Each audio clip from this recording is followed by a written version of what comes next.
E aí galera do curso no Alvo, tudo bom com vocês? Espero que vocês estejam bem, estejam se cuidando. Eu, professor Lima, estou aqui com essa aulinha gravada para a gente começar a corrigir o nosso material, nosso novo módulo e não perder tempo porque o Enem está bem próximo já, beleza? Antes de começar a aula, eu queria dar só um aviso para vocês. Não irei seguir a ordem que está sendo colocada no material de vocês. Eu fiz algumas adaptações para tentar facilitar a compreensão de vocês em relação ao conteúdo. Então nós vamos começar o estudo desse novo material de vocês aí pelo assunto de intemperismo. Nós vamos começar a partir da 20ª questão, beleza? Antes de começar a resolução dessas questões aqui, eu queria fazer um rápido lembrete com vocês sobre o conteúdo, sobre a parte teórica. Só algumas dicasinhas.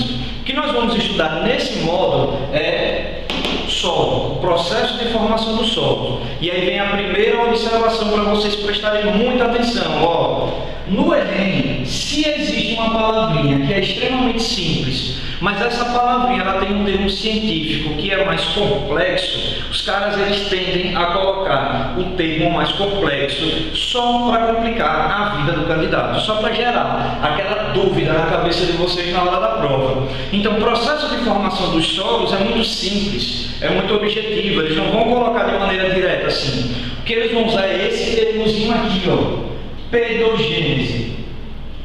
Então, agora, vocês já sabem que pegou uma questão do Enem com esse nomezinho feio aí, ó, pedogênese, é a mesma coisa que processo de formação dos solos. Não precisa ficar nervoso quando se deparar com uma questão com essa expressão, beleza?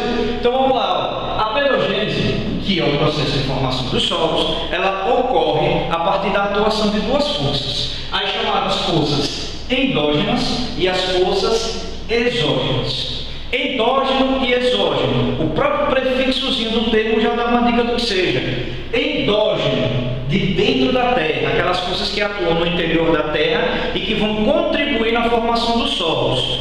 Exógeno são aquelas forças que atuam aqui, na superfície da terra e que vão contribuir também para a formação dos solos. O material está dividido nessas forças. As primeiras 20 questões, sobre 19 questões, sobre as forças endógenas e as demais questões sobre as forças exógenas. Vamos começar com as forças exógenas hoje, beleza? Entre essas forças exógenas, rapidão para vocês lembrarem, ó, grande destaque para o intemperismo, que é o fenômeno que vai nortear boa parte das questões que nós vamos resolver hoje. O que é o intemperismo? Objetivo, direto, é o desgaste de uma rocha.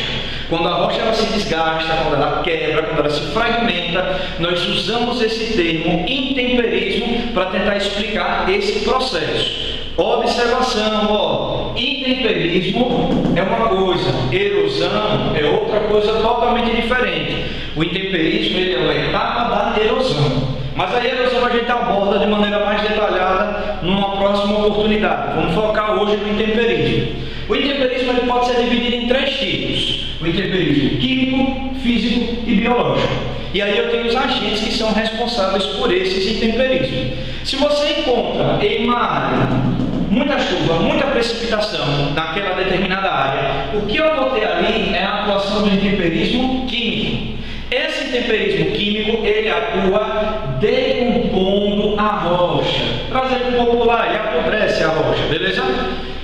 Quando eu tenho uma área de intemperismo químico com a atuação da chuva, eu vou ter a formação de latossolos. Lembra desse nomezinho aí, ó? Latossolos. O que é que ele significa, Lima? São aqueles solos que são muito profundos. Por serem solos muito profundos, são solos geralmente mais férteis, mais produtivos. Quando eu tenho o intemperismo físico, em qual circunstância? Em lugares com temperaturas muito elevadas, lugares muito quentes. Quando eu tenho lugares extremamente quentes, temperaturas mais elevadas, o que vai acontecer é a desagregação da rocha. Ela quebra. E ali eu vou ter a formação de litossolos. Aí você usa um pouco de raciocínio lógico. Se latossolos são solos profundos, litossolos vão ser solos rasos. Tranquilo? Aí você pode estar se perguntando agora, Lima, dê um exemplo de um lugar onde eu tenho a formação de latossolos e um lugar onde eu tenho a formação de litossolos. Latossolos, região norte do Brasil, próximo à Amazônia. Muita chuva, decomposição das rochas, formação de latossolos extremamente férteis. Litossolos, onde eu tenho, Lima? Aqui no Brasil, sertão, a área semiárida do nosso país. Eu tenho altas temperaturas, desagregação da rocha e formação de litossolos. Beleza? Só para a gente finalizar e começar a corrigir as questões aqui, ó. Erosão é diferente de intemperismo porque a erosão é dividida em etapas. Eu tenho a desagregação do material, eu tenho o transporte, eu tenho a deposição e eu tenho a sedimentação desse material.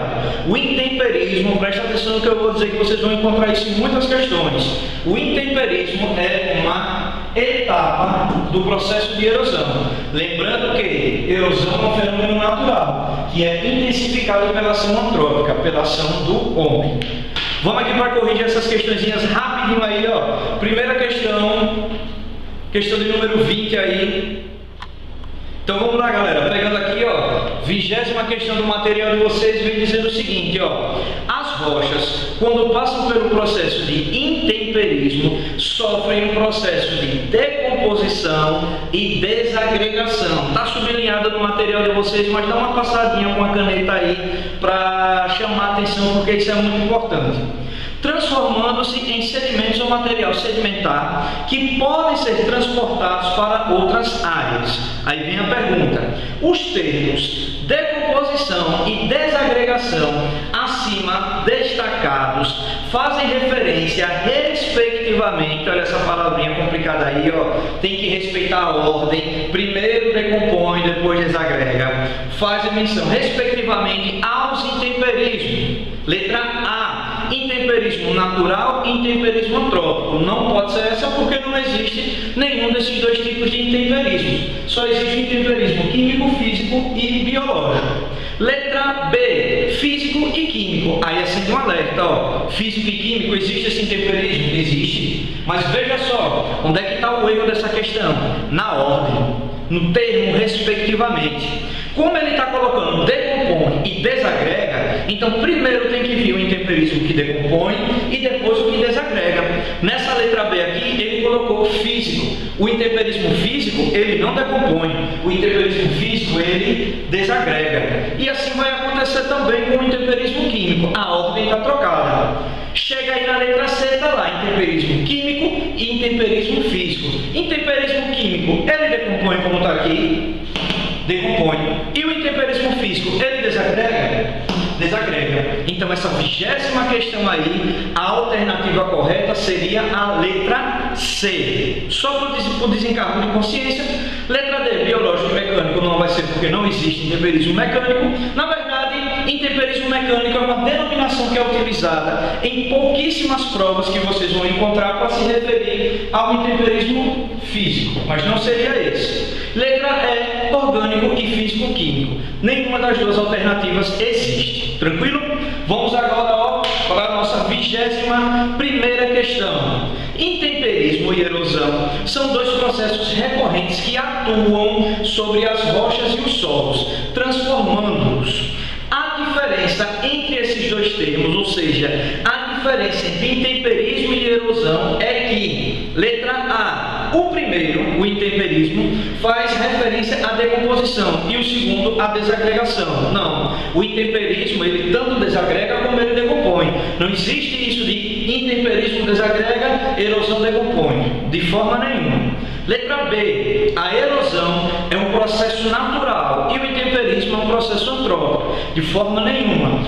Todos os dois são processos naturais. O que acontece é que a ação antrópica intensifica esses processos. Beleza? Letra C, o intemperismo é apenas um desgaste que pode ser continuado pela erosão. Essa é a alternativa correta. O intemperismo, ele se encarrega somente de quebrar, desgastar, fragmentar uma rocha. Já a erosão é a continuidade desse processo. Depois que ela quebra, fragmenta, ela começa a ser transportada, depositada e depois sedimentada em uma nova área. Beleza? Vamos agora para a nossa 22ª questão. O intemperismo é um processo geral pelo qual as rochas são destruídas na superfície da Terra. O intemperismo produz toda a argila, todo o solo e substâncias dissolvidas e carregadas pelos rios e oceanos. O intemperismo é um dos principais processos do ciclo das rochas. Ele modela a topografia da superfície terrestre e altera os materiais rochosos, convertendo todos os tipos de rochas em sedimento e formando os solos. Beleza? Vamos para a pergunta aí, ó. O processo supracitado, ou seja, o processo que está sendo citado no texto anterior, atua no ciclo das rochas por meio da letra A, fixação dos minerais durante a renovação. De forma nenhuma. O que está sendo citado no texto é o processo de intemperismo, de desagregação, de fragmentação das rochas, que vai acabar resultando na formação dos solos. O que está sendo citado no texto é a chamada pedogênese. É o processo de formação do solo e não a formação de minerais somente, e sim um processo bem mais amplo, beleza? Letra B, geração de sedimentos durante o desgaste. Essa é a alternativa correta. Todo o processo que está sendo citado aqui na questão 22 de vocês aí está relacionada ao intemperismo, que quando, seja ele químico, físico ou biológico, quando ele atua, o material que ele vai criar, que ele vai gerar, são os chamados sedimentos. O intemperismo, ele cria os sedimentos. Esses sedimentos passam por todos esses processos erosivos aqui, e no futuro bem próximo eles vão gerar as chamadas bacias sedimentares. Beleza? Vamos para a próxima questão aí. E aí, pessoal, vamos lá para a nossa questão de número 23 aí do material de vocês, ó. É importante salientar que a intensidade do intemperismo depende do tipo de substrato exposto aos diversos agentes intempéricos. Por exemplo, nas regiões tropicais, com substrato rochoso muito antigo, sujeitos à alternância de estações secas e úmidas, originam-se apenas camadas de lateritos.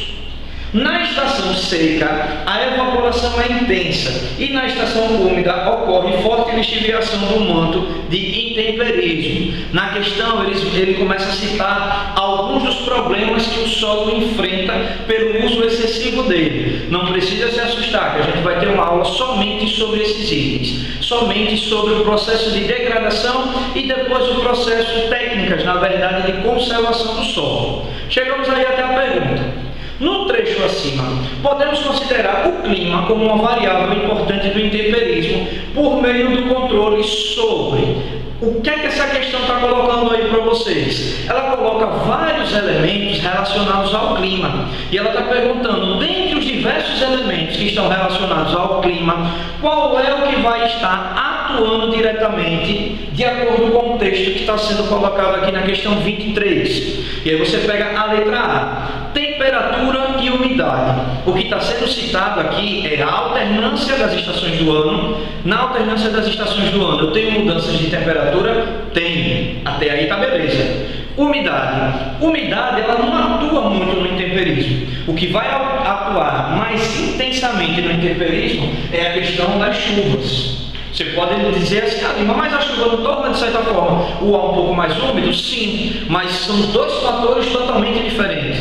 Não é simplesmente o ar estar úmido. É esse ar estar úmido provocar chuva, eu tenho uma grande quantidade de chuva atingindo o solo, e a partir desse processo é que vai ocorrer o intemperismo, nesse caso o químico. Então essa letra A não seria. Letra B, radiação solar e as massas de ar. Massas de ar é um elemento climático? É. Radiação solar? Não. Nesse caso teria que ser temperatura.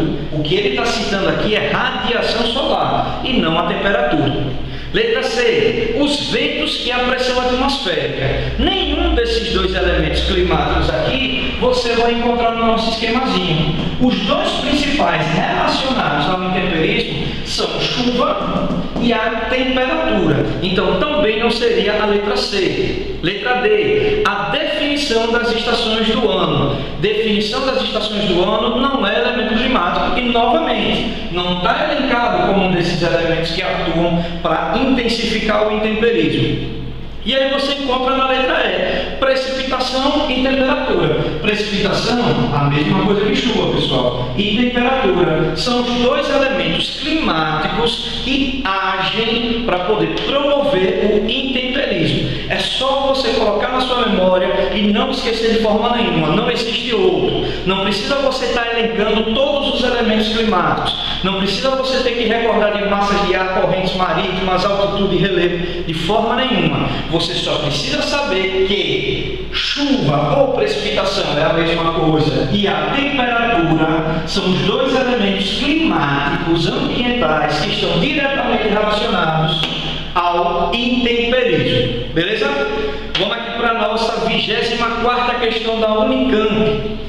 Ao considerar a influência da infiltração da água no solo e o escoamento superficial em tubos de encostas, é correto afirmar que, letra A infiltração e o menor escoamento superficial retardam o processo de intemperismo físico e aceleram a erosão. Essa questão ela vai estar abordando sobre o processo diretamente relacionado à infiltração da água e ao chamado escoamento superficial. Eu lembro que antes de iniciar o nosso isolamento social aí, vocês copiaram um esqueminha sobre esses dois processos. Em 30 segundinhos eu vou tentar relembrar para vocês aqui, ó. Quando eu tenho um solo exposto que a água da chuva cai, essa água ela vai ter dois caminhos a seguir. Parte dela vai acabar escorrendo pela vertente, e isso é chamado de escoamento superficial, e uma outra parte vai acabar infiltrando dentro dessa vertente. Quando eu tenho uma área totalmente desprotegida e uma chuva muito intensa, o que é que acontece? Essa água do escoamento superficial vai provocar a chamada erosão laminar. Ela vai começar a lavar essa vertente aqui, ó, e retirar todos os sedimentos que estão nela.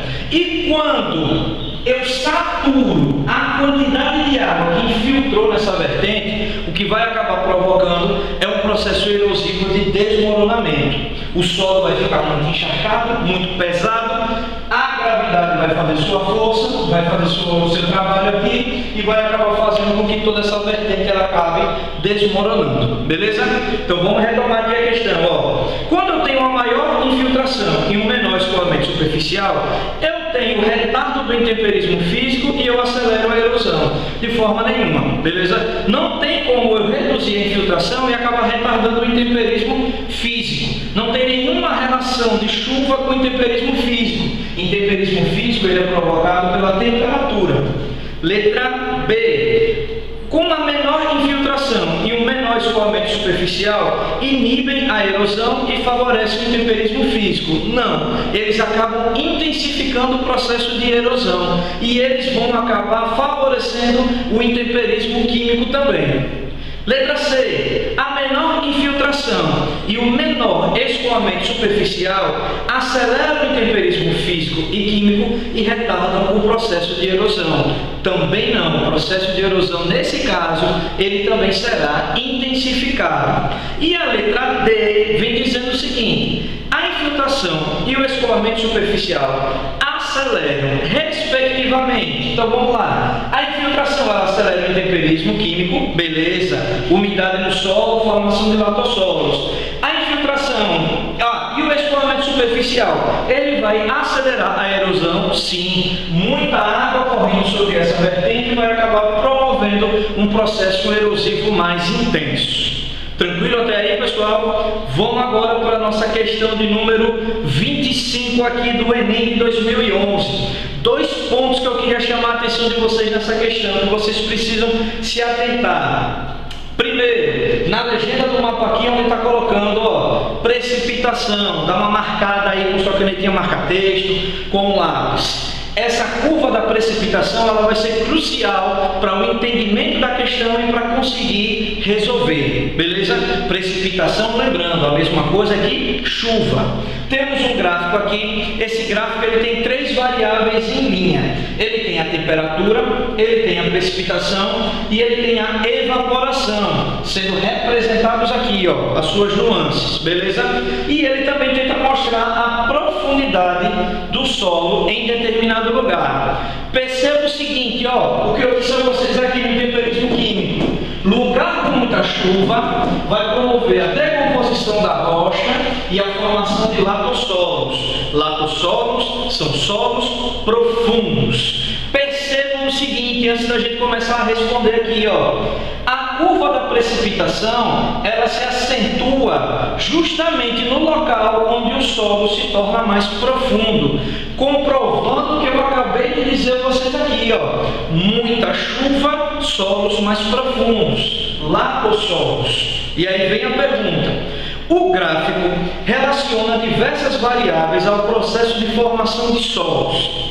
A interpretação dos dados mostra que a água é um importante fator de pedogênese, ou seja, de formação dos solos, pois nas áreas, e aí vem letra A, de clima temperado, ocorrem alta pluviosidade e grande profundidade dos solos. A área de clima temperado são médias latitudes. Em médias latitudes eu não tenho muita chuva, eu não tenho muita pluviosidade. A pluviosidade estão justamente nas baixas latitudes. Lembra aí das nossas aulas de cartografia, são as áreas próximas à linha do Equador onde eu tenho os maiores índices de pluviosidade. Então o erro dessa letra A aqui está quando ela afirma que nas áreas de clima temperado eu tenho elevada pluviosidade, muito pelo contrário, eu tenho baixa pluviosidade. Na letra B aqui, olha o que ela está dizendo. Em áreas tropicais ocorre menor pluviosidade, o que se relaciona com menor profundidade das rochas inalteradas. Área tropical eu não tenho menor pluviosidade. Área tropical é onde eu tenho os maiores registros de pluviosidade do mundo, os maiores registros de chuva do mundo. Então a alternativa ela também está completamente equivocada. Letra C. De latitude em torno de 30 graus ocorrem as maiores profundidades de solo. Beleza? Latitude de 30 graus está bem pertinho da linha do Equador. Os solos nessas regiões elas serão solos profundos. Mas vamos à continuidade da questão aqui, ó. Visto que há uma maior umidade, lembre, não é a umidade que vai provocar o solo profundo, mas é a chuva, é a quantidade de água caindo do céu e atingindo o solo que vai tornar ele mais profundo, que vai desgastá-lo e tornando-o cada vez mais profundo. Chegamos aí na letra D. Em áreas de clima tropical, a profundidade do solo é menor, já está totalmente errado. Área de clima tropical, muita chuva, solo profundo. O que evidencia menor intemperismo químico da água doce sobre as rochas. Não, o início do enunciado já descarta ele, quando ele diz que áreas de clima tropical, a profundidade do solo é menor. E aí chegamos na letra E. A de menor latitude ocorrem as maiores precipitações, assim como a maior profundidade dos solos. O que é que ele está dizendo aqui, ó? A área de baixa latitude é onde eu tenho mais chuvas. Áreas dentro dos trópicos ou próximo da linha do Equador é onde eu tenho mais chuvas. Esses lugares onde eu tenho mais chuvas são justamente os mesmos ambientes onde eu vou ter a formação de latossolos, dos solos mais profundos. Se ficou, pessoal, alguma duvidazinha sobre essas 5 questões, anotem no caderno de vocês. Assim que a gente tiver o nosso primeiro encontro virtual ao vivo, vocês começam a me perguntar lá e eu tento esclarecer item por item, beleza? Mas não guardem as dúvidas. Um abraço, meu povo, e se cuidem.